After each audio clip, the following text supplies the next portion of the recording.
إن الحمد لله نحمده ونستعينه ونستغفره ونعوذ بالله من شرور أنفسنا ومن سيئات أعمالنا. من يهده الله فلا مضل له ومن يضلل فلا هادي له، وأشهد أن لا إله إلا الله وحده لا شريك له، وأشهد أن محمدا عبده ورسوله. أما بعد، فإن خير الكلام كلام الله، وخير الهدي هدي محمد صلى الله عليه وآله وسلم، وشر الأمور محدثاتها، وكل محدثة بدعة، وكل بدعة ضلالة، وكل ضلالة في النار. كاتك خوای گەورە مهربان ئیبلیسی لە ڕەحمەتی خۆی دەرکرد، کۆمەڵێک هەڕەشەی لە ئێمە کرد لە ئادەمیزاد. هەڕەشەکانی هاتە دی. یەکێک لەو هەڕەشانەی کە کردی و ئەمڕۆ لەناو کۆمەڵگادا زۆر زۆرە. ئیبلیس وتی وەلا تەجید ئەکثەرەهم شاکرین. خوایەگیان سوێن بە گەورەی و دەسەڵاتی خۆت. ئەبێ کۆمەڵگا ئەو ئادەمی زادە وا لێ بکەم زۆربەی شکر و سپاسی تۆ نەکەت. وەڵڵاهی وایە. بڕۆ خەڵ بدوێنە گەشتی ناشکوریەکە. حاشا دوو لە ڕووی بەڕێستان فێری درۆکردنیش بووینە. ئێستا کارەبا هەیە یان نییە؟ هەیە. فێر بووینە سێ شتەیە ئینسانە بێ ئاگادار بێ. من دیفاع لە زاڵم ناکەم. زاڵم لە دنیا و قیامەتا ڕسوایە، بەڵام با فێر درۆ نەبین. کاکە ئاو نییە، کارەبا نییە، موچە نییە، هەرسێکی درۆیە. ئاو هەیە بەس کەمە، هەموو ڕۆژێک نایێتەوە بۆ ماڵەکان. ئاو شیرین نەڵێم. موچە هەیە بەڵام دەخورێ هەندێک جار. کارەبا هەیە بەڵام کەمە، بەڵێ نییە دروێتە درۆ. ئێمە زۆر فێر ناشکوری بووینە، هەرچیەکەین سفریەکەینەوە. بۆی ئاگاداری خۆمان بین برای بەڕێزم. ئیبلیس وعدی داوە وا لە خەڵکی بکە کەس سپاسی خوا نەکە. ڕۆژێک بوو بیرم دێ لەم شارەی خۆمانە لە شەو ڕۆژێکە سەعاتێک کارەبامان هەبوو، نانێک گەنم نەبوو بیخۆی. بیرتان چوو با خراپترمان بەسەرا نەیە. بۆیە ئیبلیس وعدەکەی خۆی هێناوە دی. زۆربەی خەڵکی ئەمڕۆ هەر ناشکری دەکەت. ئەوەی هەیەی هاواری لێ هەڵساوە، ئەوەی نیەتی هاواری لێ هەڵساوە، بەسە ناشکری. با دەمان فێر زیکری خوا بێ و فێری سپاسکردنی خوا بێ. بە سپاسکردنی خوای گەورە، بە سپاسکردنی خوای گەورە نیعمەتەکان زیاد دەکا، بە ناشکریکردنیش نیعمەتەکان کەم دەکا. ئەگەر هەش بێ بەرەکەتی تێدا نییە. خوای گەورە دەفەرمێت لەئین شەکەرتم لەئەزیدەنەکم وەلەئین کەفەرتم ئین عەذابی لەشەدید. ئەمە ئاەتی قورئانە. ئەگەر ئێوە سپاسی خوا بکەن، خوای گەورە بە تەئکید نیعمەتەکانتان بۆ زیاد دەکا. ئەگەر ناشکوری بکەن، خوای گەورە دەفەرمێت ئەوە عەزابی من زۆر بە قووەت و بەهێزە. ئەمڕۆ خەڵکی ناشکری دەکا. بۆیە خەفەت مەخۆ، مەڵێ بۆ دڵم خۆش نییە. بیر لەوە مەکەرەوە بۆچی دڵخۆشنی، چونکە قەنەعەتت نییە و ناشکری دەکەی. بۆچی خەمباری لەبەرەوەی ناشکری دەکەی. بۆچی ژیانت پڕە لە خەم و خەفەت و کێشە و مشکیلات، چونکە ناشکری دەکەی. چونکە ئەوەی خوا پێتی داوە پێی ڕازی نیت. پێغەمبەری خوا صلی الله علیه وسلم حتا وەفاتی کرد، 3 ڕۆژ لەسەر یەک تێر نان گەرمی نەخوارد، نانی گەنم 3 ڕۆژ لەسەر یەک. ناشکریشی نەکرد، بەڵکو بەردەوام سەجدەی بۆ خوا ئابرد. ئەگە پێتان خۆشە نیعمەتەکانی خوا لە پارە و پول، لە خۆشی و دڵخۆشی و لە ساغی و هەموو نیعمەتەکانی خوا بەسەرتانەوە زیاد بکە، سپاسی خوا بکەن. ئەوەشی زوڵمی لێتان کرد 250تان بخوا، خوا لە دنیا و قیامەت زەلیلی ئەکا و دڵنیا بە ڕۆژێکیش دێوەری ئەگریتەوە. چونکە پێغەمبەری خوا فەرمووی صلی الله علیه وسلم لە حەدیثی صحیح تەرغیبە، لە ڕۆژی قیامەتە حەقی مێرولەیەک بەسەر مێرولەیەکەوە نامێنێ. مێرولە زوڵمێکی لێ مێرولەیە کردی بێ خوا تۆڵی لێکاتەوە. بۆیە بێخەم بە. زاڵم لە دنیا و قیامەت زەلیلە، بەڵام گرنگەوێت تۆش زاڵم نەبی و ناشکری نەکەی. ئەگەر پێت خۆشە خوای گەورە لێت ڕازی بێ، پێت خۆشە خوا لێت ڕازی بێ، دەی سپاسی بکە. خوای گەورە دەفەرمێ وئین تەشکوروا یەڕضەوه لەکم. ئەگەر ئێوە شکری ناز و نیعمەتەکانی خوا بکەن و ناشکری نەکەن و سپاسی خوا بکەن لەسەر کەم و زۆر، هەرچەندێک کەم بوو شتەکان سپاسی خوا بکە، زۆریش بوو هەر سپاسی خوا بکە، دڵنیا بە کەمەکان خوا بۆت زیاد دەکە. ئەگەر سپاسی خوا بکەن، خوای گەورە دەفەرمێ لێتان ڕازی دەبم، لێتان ڕازی دەبم. ئەگەر ناشکری بکەین خوا لێمان ڕازی دەبێت؟ نەخێر. یەکێ لە پیاوچاکان کە ئیمامی ئەبوو قیلابەیە، خوای گەورە چاوەکانی لێ سندبووە، چاوی نەبوو، هەردوو دەستی بڕابووە بۆی نەخۆشیەوە، هەردوو پێیەکانی بڕابووە، مناڵیشی هەمووی بردبوو بە بەرچاو خۆیەوە. لەگەڵەوەدا ئەو پیاوە گەورە کە قوتابی سەحابە بوو، زانایەکی زۆر گەورەی تابعین بوو ڕەحمەتی خوای لێبێ، ئەوەندە سپاسی خوای دەکرد، ئەی مادەم زمانم ساغا، من نیعمەتی خوا زۆرە بەسەرمەوە، بەس زمانم ساغا تاوە زیکری خوای پێکە، من نیعمەتی خوا زۆرە بەسەرمەوە، ئەی تۆ بەوا ناکەی. ئەویت وەڵڵاهی ئەگەر خوای گەورە لە ئاسمانەوە ئاگر ببارێنێ بەسەرماوە بمسووتێنێ، وەڵڵاهی ئەگەر خوای گەورە فەرمان بکە با شاخەکان بکەونە سەرما و پانم بکەنەوە، وەڵڵاهی ئەگەر خوای گەورە فەرمان بکات بە بەحرەکان و دەریاکان نقمم بکەن و بمخنکێنن، والله ئەگەر خوای گەورە فەرمان بکە بە زەوی قوتم بدا، مەزدەدوا لڕەبی ئیلا شکرا، والله هیچ لای من زیاد ناکا بۆ پەروەردگارم ئیلا سپاسکردن نەبێ. والله خوا بێشم سووتێنێ سپاسی دەکەم، بەناو زەویە بماتە خوار و هەر سپاسی دەکەم. کو ئێمە سپاسی خوا دەکەین، دەممان نایە لە دوای ناخواردنیش بڵێن الحەمدولله. بۆیە بەسە ناشکوری، ئەگەر پێت خۆشە خوا لێت ڕازی بێ، خوا بە ناشکوری لێت ڕازی نابێ، بۆ لێت ڕازی بە سپاسی خوا بکەی لەسەر هەموو نیعمەتەکان. ئەگەر پێت خۆشە خوای گەورە لە گوناهەکانت خۆش بێ، ئەوە کاتێکە جلێک لە بەردەکەی، پۆشاکێک لە بەردەکەی سپاسی خوا بکە. ئەو جلێکە لەبەری دەکەی، ڕۆژێک بوو باو باپیری ئێمە جلێکی جوانی نەبوو، گونیان لەبەر دەکرد، خامیان لەبەر دەکرد. باوکی من خوا لێی خۆش بێ، ئەیوت شەواڵێکی خام هەبوو، خامی سپی، ئەیوت خەڵکە هاتەوی داوەت کراوم لە فڵان شوێن، ئەو شەواڵە خامم بەرێ چم بۆ داوەت. خەڵک ئاوە داما بوو، ئەو بابا پیری ئێمە بوو، با لوتمان ئاوا بەرز نەبێتەوە، لە خۆمان بایی نەبین. کاتێککە جلێ جوان لەبەر دەکەی، ڕۆژێک بوو باو باپیری ئێمە جلەکانی هەمووی پینە پینە بوو، ڕەحمەتی خوایان لێبێ، بەڵام زۆر ئێمە دڵیان خۆشتر بوو، چونکە فێر ناشکوری نەبوون. پێت خۆشە پێغەمبەری خوا دەفەرمێ صلی الله علیه وسلم لە حەدیثێکی صحیح جامع صغیرە دەفەرمێ هەر کەسێک جلێک لەبەرکە، پۆشاکێک لەبەرکە، ئیتر تازە بێ یا کەوە نەبێ، ئەوەی کە چەند جارێ لەبەرت کردووە، بڵێ الحمد لله الذي كساني هذا، الحمد لله الذي كساني هذا ورزقنيه من غير حول مني ولا قوة غفر له ما تقدم من ذنبه. هر کس جلێکی لەبەر کرد بڵێ الحمد لله خوایان سپاس بۆ تۆ کە ئەم جلەت بە من بەخشی لەبەرم کرد و ڕزق و ڕۆزی منت دا بەبێ ئەوەی توانای منی تیابێ. تۆ دەسەڵاتێک تەیە ڕزق و ڕۆزی منت داوە جلێکم لەبەر کردووە الحمد لله. ئەزانین پاداشتەکەت چییە؟ تەنها کاتێک جلێک لەبەر کردو سپاسی خوا بکە. پێغەمبەری خوا فەرمێ صلی الله علیه وسلم خوا لە هەموو تاوانەکانی پێشوت خۆشە بێ، بەس تەنها سپاسی خوا بکە، بیرێ بکەرەوە سپاسی خوا بکە، خەڵکی ئەو جلەی لەبەرانیە. ئەگە پێت خۆشە خوا لێت ڕازی بێ، لە تووڕەیی خۆی بە دوورت کە، غەزەبت لێ نەگرێ، لە ناو گۆڕدا سزات نەدا، لە جەهەنەما سزات نەدا، سپاسی خوا بکە. مەڵێ ئەمەکەی ژیانە، ئەمەکەی حاڵە، سەیری دەوڵەمەند کەی دڵنیا بە دڵخۆش نابی، هەرە بچڕی، چکە ناگەیتەوە لە خەفەتا بچڕی توش جەڵدی دەماغە بیت، تووشی سەرەتان و نەخۆشیە بی، ناگەیتە ئەویشە. بۆیە سەیری خواری خۆت کە پێغەمبەری خوا فەرمێ صلی الله علیه وسلم، چونکە ناگەی بەودا کە پێیان ناگەی دڵنیا بە لە ڕێگادا تیاچیت، ئەویش بخۆی هەر بەرزەبێتەوە و پارەی زۆرە، بیر لە قیامەتی خۆت بکەرەوە. پێغەمبەری خوا فەرمێ صلی الله علیه وسلم لە حەدیثێکی صحیح مسلمدا هەر کەسێک پارویەک نانی خوارد، ژەمێ نانی خوارد، نان، ئەگەر حەمد و سەنای خوای کرد، وتی الحەمد لله، خوای ئەنەی بڕی، خوای گەورە لێی ڕازی دەبێت.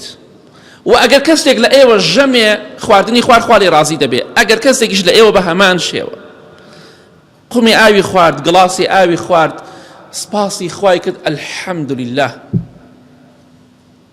خوای گەورە لەو کەسە ڕازی دەبێت. جا هەموو کاتێک نانت خوارد، بڵێ الحەمدولله بسم الله الحەمدولله ئاوت خوارد شەربەتت خوارد ساردیت خوارد ماستاوت خوارد هەرچیت خوارد بسم الله دوای بڵێ الحەمدولله خوا لێت ڕازی دەبێت ها ڕەزامەندی خوا چەندی ئاسانە بەس ئێمە نامانەوێ ئەمەکەی ژیان ئەمەکەی حاڵە دەی فەرمو ناشکری کە بزانە خوا چیت بۆکە بە ناشکری نیعمەتەکان زیاد ناکە بە ناشکری موچە چاک نابێ ئاو چاک نابێ کارەبا چاک نابێ بە ناشکریش دڵت خۆش نابێ بە پێچەوانەکەی دڵت خۆشە بێ و هەموو شتێ زیادەکە والله ئەگەر ئێمە کۆمەڵگایەکی چاک بووینایە ئێستا نیعمەتەکانی خوا سەدقات بەسەرمانەوە بوو چونکە کاتێکیش بوو لە 2009 پارەباران بوو هەر خەڵک ناشکریە کرد و ئەمەکەی ژیان ئەمەکەی حاڵە زۆرمان بینی بوخراکانمان لەو کاتە چاک بینی ئەیسەش تۆزێ وەزعی خەڵک باش بێ ئەبینی ئەو خەڵکە زیاتر بوخرا بێ بەداخەوە سپاسی خوا ناکەین دفاع كعلم سپاسی خوا بکەن واتی نەکەن دفاع لە زاڵمەکەن نا والله خوا لە دنیا و قیامەت لەفرەت و لعنەتی لە زاڵم کردووە بەڵام دەڵێن با ئێمەش نەچینە ڕیزی ئەوانە با ئێمە سپاسی خوا بکەین بۆی لە قیامەت ئینشاءالله ئێمە لە بەهەشتا بین و زاڵمەکان لەناو جەهەنەمە بیان بینین چەندێ خۆشە ڕقت لە کەسێک لە قورئانە هاتووە لە دنیادا زڵمی لێت کردووە وەڵێ خوایگەن حەز دەکەم لە جەهەنەما بیبینم ئەچی قسەی لەگەڵاکەی بەڵام عەزاب ناچێژیتەوە ئەوەی کە زڵمی لێت کردووە ئەوەی کە لە دنیادا زاڵم بووە بە چاوی خۆت ناو جەهەنەما یبینی عەزابە درێ ئیتر چیتەوێ بەس تۆ ناشکوری مەکە با تۆش نەچتە ڕیزی ئەو لە ناو جەهەنەما خوا نقمت بکات خۆشەویستان ئەگەر هەر کەسێک لە ئێمە پێی خۆشە ڕزگاری بێ والله هەمومان ئەڵێ خوای پێمان خۆشە ڕزگارمان بێ بەڵام بەکردەوە نایسەلمێنی بەدەمیش دایسەلمێنین ئەگینا هەمومان پێمان خۆشە خێر و پاداشتێکی گەورەمان دەستکەوێ پێمان خۆشە ڕزگارمان بێ لە ڕۆژی قیامەتە هەمومان دەڵێن بەڵێ دەی وەڵامەکەی بەچی دەبێ بەوە دەبێت سپاسی خوا بکەین الحەمدولله پێغەمبەری خوا فەرمێ صلی الله عليه وسلم لە حەدیثێکی صحیح مسلمدا ئەفەرمێ والحەمدولله تەملأ الميزان وتنی الحەمدولله هەموو کاتێک چی پڕەکات تای تەرازوی چاکەکانە لە ڕۆژی قیامەتە پڕەکە جا هەر کەسێک تای تەرازوی چاکی قورس بێ دەڕوا بۆ بەهەشت ڕزگاری بووە جا ئەگەر پێت خۆشە تای تەرازوی چاکەکانت لە ڕۆژی قیامەتە ئاوها قورس بێ و خراپەکانت ئاوا سوک بێ الحەمدولله زۆر بکە بڵێ الحەمدولله بەس بەدڵ بڵێ چونکە خەڵکی زۆر داماوە بڕۆ خەسەخانەی هیوە ئەو کاتە زانین لە چی نعمەتەکەی ئەو ڕۆژە چوومەتە خەسەخانەکە و خوا شیفای نەخۆشانە بدە پیاوێکەویت خوا ئاگادارە بینیم ئەم پێڵۆی ناوچاوەیە سپێکە ئەوەشی زەرد بوو ئەو زەردەچەوە لێداوە هەموو گیانی زەرد بوو ئەوی لە مانگی حەوت و لێدا ناکەوتومە بڕۆ ئەوێ ئەو کاتە ئەزانی خوابی بڕێ یعنی چی بڕۆ هەموو داماوە ببینی ئەو هەموو مناڵە ئەبینی لە ترسی مردن پیر بوونە بەس ناشکری بکە هەزارها کەسەیە بە سەتەها دەفتەر چاک نابێ وەکو تۆ بتوانێ بڕاتە ڕێوە چەند جا باسمان کرد برادەرێک ئەیوت چارەسەری نەخۆشیەکەم هەیە دەست و قاچم ئیشکا بە 250 دەفتەر لە ئوردن 250 دەفتەر لێی ئەستێرن تەنها دەست و قاچی بکەوێتە ئیش وەکو من و تۆ تۆش هەر ناشکوریەکەی دەی وەی زڵمی لەکردی هەواڵەی خوای کە بینێرەوە قیامەت دڵنیا بە هەر دنیا هەروە بووە هەموو کاتێ زاڵم هەر زڵمیان لە خەڵک کردووە تەنیا تۆ نیت زڵم لێکراوە پێش تۆش هەروە بۆ دوای تۆش هەروە بێت بەڵام گرنگ ئەوەیە ئەوەی زاڵم بە ئێستا بخۆی ئەوەی کە مردووە بخۆی لەناو هاوار و واوەیلا و جەهەنەمایە و ئەوەشی مەزڵوم و ئەهلی ئیمان بوو بخۆی لە بەهەشتا ئینشاءڵڵا کەواتە بەس مەزڵوم ئەیباتەوە زاڵم دۆڕاوە دڵنیا بنەوە بەڵێ پێغەمبەری خوا فەرمی صلی الله عليه وسلم وتنی سبحان الله والحمد لله نێوان ئەرز و ئاسمانت بپڕەکە لە خێر و چاک بس بڵێ سبحان الله والحمد لله بس بڵێ سبحان الله وبحمده تەنها بڵێ سبحان الله العظيم وبحمده الحمد لله بکەن نێوان ئەرز و ئاسمان چەندێک هەر هەمووی خوا بۆ پڕەکە لە خێر و چاک دەی تۆ ئەگەر بچی نوێژی جەنازەیە بکەی بەقەت شاخی خێری دەسەکەوێ بەڵام ئەگەر سپاسی خوا بکەی نێوان ئەرز و ئاسمانت بۆ پڕەبێ لە خێر و چاکە دەی ئەگەر پێت خۆشە سەرکەوتوبی سپاسی خوا بکە فێر بە ناشکوری مەکە لەسەر هیچ شتێک یا ڕەبی خوای لە گوناهەکانمان خۆشبی لە گوناهی دایک و باوک و مردوەکانمان خۆشبی خوا ئەگیان کۆمەڵگامان وا لێ بکەی لەم ناشکوریە واز بێن و سپاسی تۆ بکەن یا ڕەب العالەمین ئامین ئامین ئامین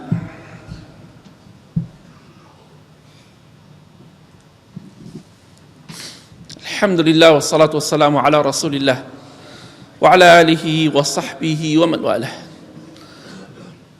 چ کەسێک لە ئێوە پێی خۆشە لەم زەویەدا مەلائیکە لەبەر خاتری ئەو بڕوا بۆ ئاسمان؟ پێت خۆشە مەلائیکەیەک لەبەر خاتری تۆ بڕوات بۆ ئاسمان بۆ خزمەتی خوای گەورە ناوت بێنێ؟ پێت خۆشە؟ هەومان دەڵێن بەڵێ. دەی پێغەمبەری خوا فەرمێ صلی الله عليه وسلم لە حەدیثێکی صحیحی صحیحاتۆ پیاوێک فەرمووی الحەمد لله کەثیرا، پیاوێک وایوت واتە سپاس و ستایشی زۆر بۆ تۆ ئەی خوایە گیان، سپاس و ستایشێکی زۆر زۆر بۆ تۆ ئەی پەروەردگار. الحەمد لله کەثیرا زۆر ئاسانە. کاتێک کە ئەم بەندەیە ئەم وشەی وت، پێغەمبەری خوا فەرمێ صلی الله عليه وسلم مەلایکەکە نەیزانی خێرەکەی چۆن بنووسێ، مەلایکەی لێ ڕاست بۆیە دەفەرمێ مەلایکە چی کرد؟ وەڕاجع فیها رەبەهو، چووە خزمەتی خوای گەورە لە ئەرزەوە، چوو بۆ خزمەتی خوای گەورە بۆ سەروی عەرش. فەرمووی ئەی پەروەردگارم بەندەیەکی تۆ فەرمووی الحەمد لله کەثیرا نەمزانی چۆن پاداشتەکەی بنووسم، ئەوەندە گەورەیە. پەروەردگاریش فەرمووی ئەو زۆر سپاسی منی کرد تۆش پاداشتەکەی زۆر زۆر گەورە بۆ بنووسە. ئاها چەندێک گەورەیە سپاسی خوا بکەی. ئەگە ناشکری بکەی خوا لێ تۆ ڕائەبێ، خوا غەزەبت لێ ئەگرێ، خوا ژیانت لێ ئەکاتە دۆزەق ئەگەر پارەی زۆریش دەبێ. بۆیە بەڕێزم سپاسی خوا بکە. ئەوە چی نعمەتێکە تەنها بڵێ الحەمد لله کەثیرا، مەلایکە لای خوا ناوت بهێنێ. چەند خۆشە خوای گەورە بفەرمێ بەندەکەی من سپاسی من دەکات. إن الإنسان لربه لكنود. خوای گەورە دەفەرمێ ئادەمیزاد بەڕاستی بەرامبەر پەروەردگاری سپڵە و بێوەفایە. قوتل الإنسان ما أكفر. خوای گەورە دەفەرمێ ئەی ئادەمیزاد بە کوشت بچی، بکوژرێی بۆ ئەوەندە سپڵە و بێوەفای بەرامبەر بە پەروەردگارت.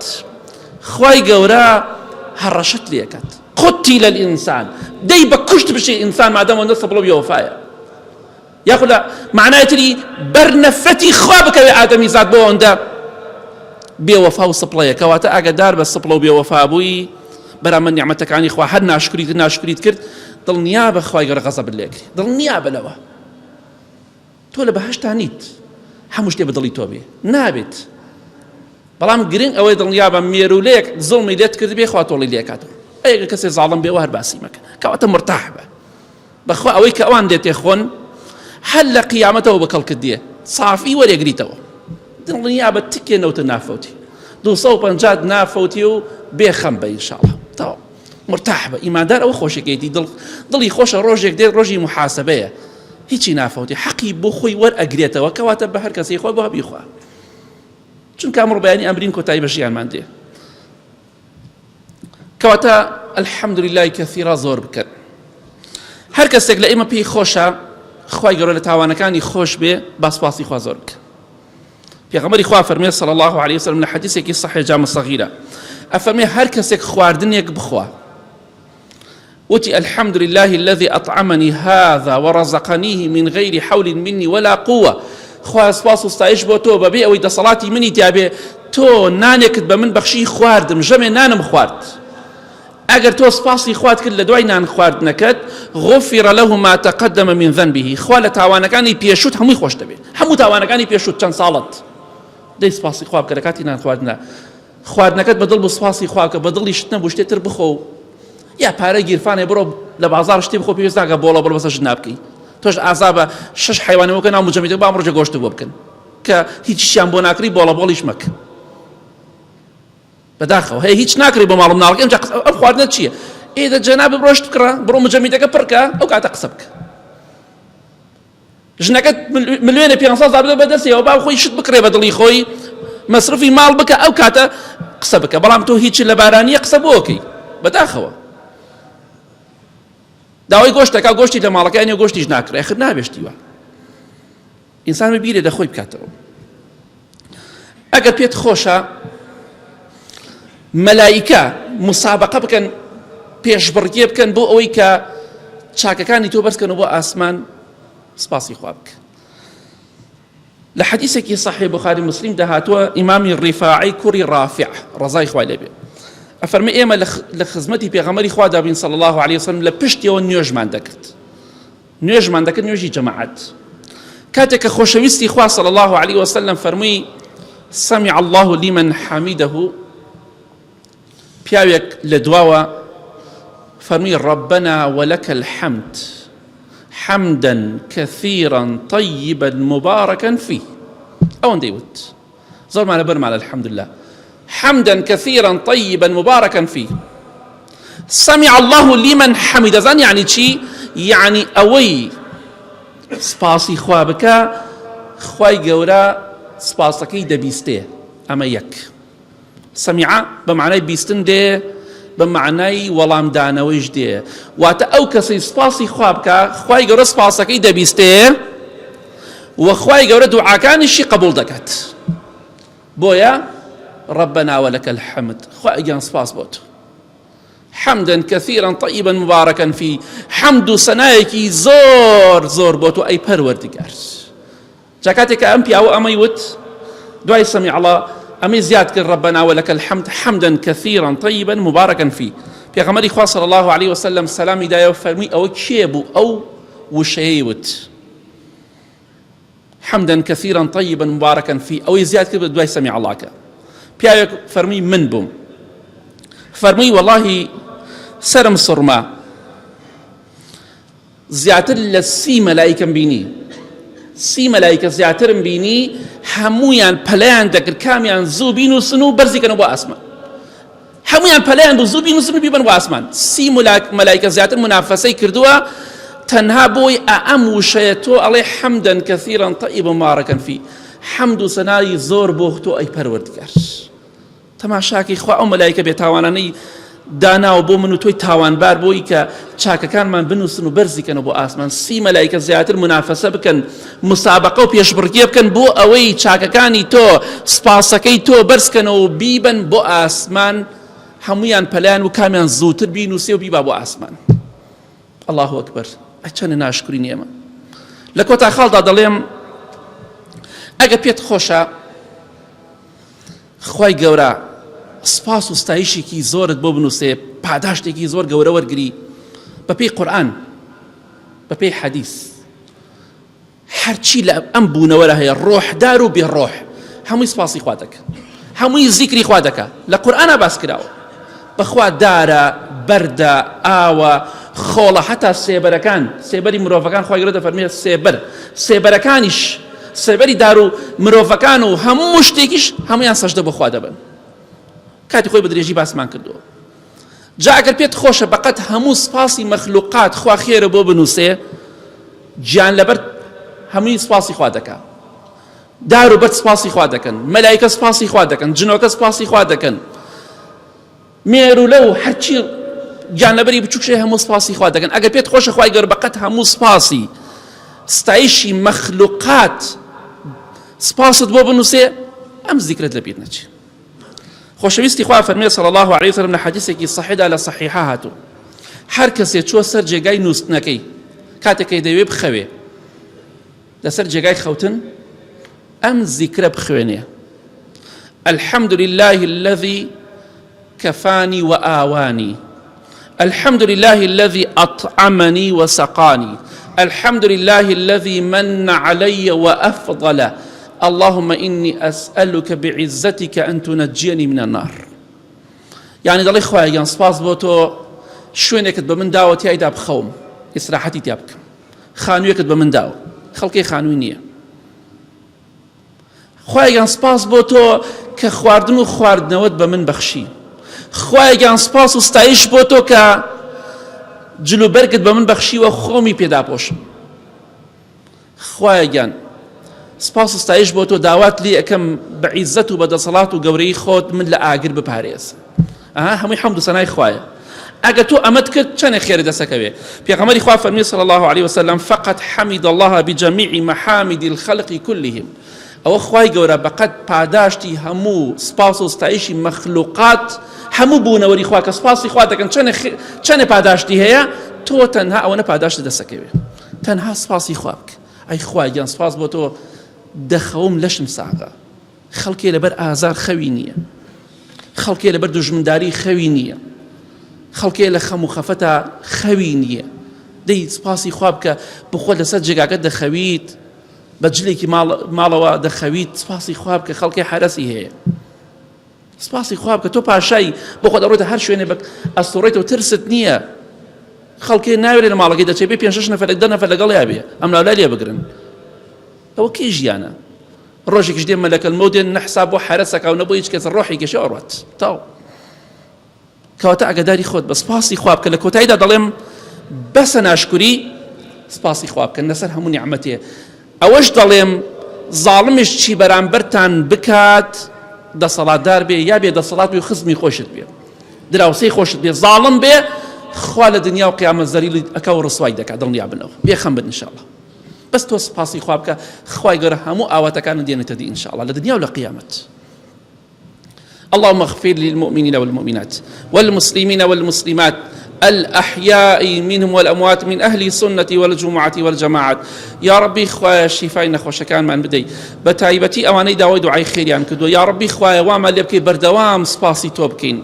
خوايا سپاس بۆ تۆ باران خوايا زیاترمان بۆ بارێنە خوايا لە ناشکوری بە دوورمان کە ئەوانەی کێشە و مشکیلیانێ خوايا بۆیان حەڵکەی بۆیان ئاسانکەی ئەوانەی نەخۆشن لە نەخۆشخانەکان و لە ماڵەوە خوايا شیفایان بدەی خوايا هێمنی و ئارامی وڵاتمان بپارێزی خوايا لێت ئەپاڕینە و لێمان خۆش بە لێمان ڕازی بە خوايا ئاخرمان بەخێر بگێڕە وامە لێ بکە بەردەوام سپاسی تۆ بکەین آمین آمین آمین وصلى الله على محمد وآله وصحبه أجمعين